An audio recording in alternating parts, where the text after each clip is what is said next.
We were sleeping in the guest room of an old but spacious house belonging to my in-laws. After the rain, moisture had settled into the walls and the wooden cupboards carried the smell of old memories. The night had become very deep and there was complete silence except for the ticking of the clock. I was half asleep when I suddenly heard footsteps in the hallway. At first, I thought it was my imagination. In such houses, wooden floors often make sounds on their own. But then the sound came again, slow and careful, as if someone was walking while holding their breath. I tried to turn over, but my husband, Fahad, immediately grabbed my wrist. Fear was clearly felt in his grip.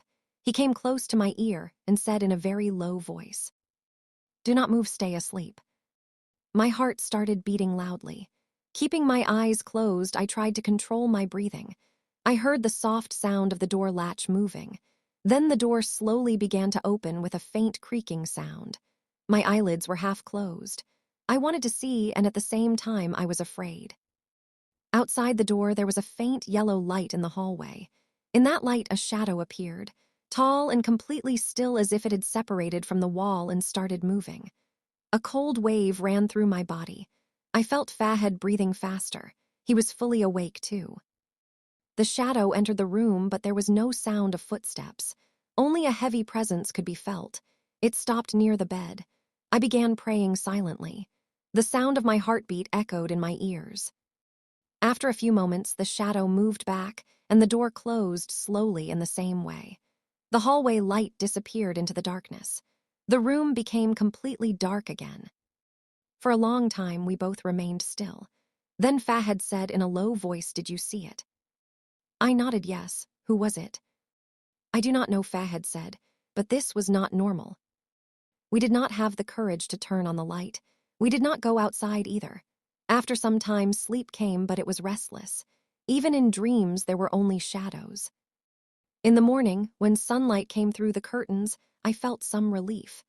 At the breakfast table, my mother-in-law, father-in-law, and Fahad's sister were sitting as usual. There was laughter and tea steam rising, as if nothing had happened during the night. Gathering courage, I asked, "Was anyone awake last night?"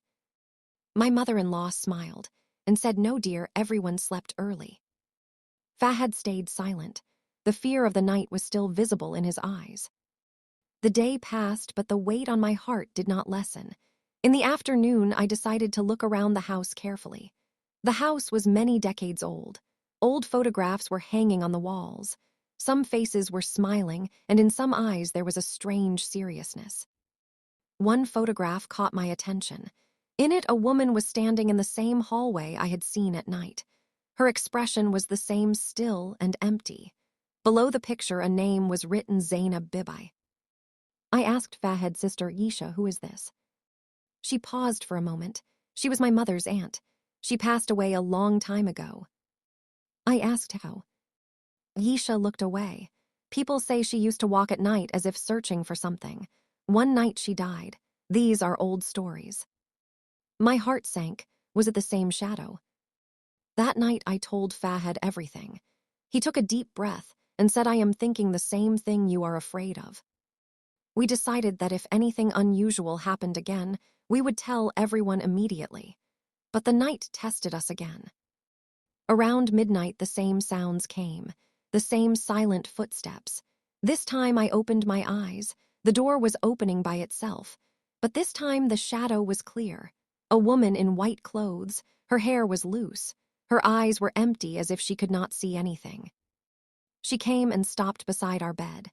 Her lips moved, but no sound came out. It felt as if she was saying the word key. Fahad gathered courage and opened his eyes and asked softly, "Who are you?" The woman turned her head and looked at Fahad. Then she slowly raised her hand and pointed toward the drawer beside the bed. With trembling hands, I opened the drawer. Inside was an old, rusty key. As soon as I picked it up, the atmosphere in the room changed. Calm appeared on the woman's face. She stepped back and disappeared into the darkness. Both of us were breathing fast. Fahad said this key belonged somewhere. In the morning, we told my mother-in-law everything. She remained silent for a long time. Then she said, "This is the basement key." The basement had been locked for many years. Everyone said there was nothing there, but we all went down. As soon as the door opened, the smell of dampness and old air came out. In one corner, there was an old chest. The key opened its lock. Inside the chest were letters written by Zainab Bibi. In them were her loneliness, her pain, and a secret. She had been ignored. She was kept confined there, and she died in that basement. Tears began to flow from my mother-in-law eyes. We waited too long. That day we prayed for Zainab Bibi, gave charity, and ended her story with respect. After that, footsteps were never heard in that house again. But sometimes, in the silence of the night between the ticking of the clock, I still hear a thankful quietness, as if a soul has finally found peace.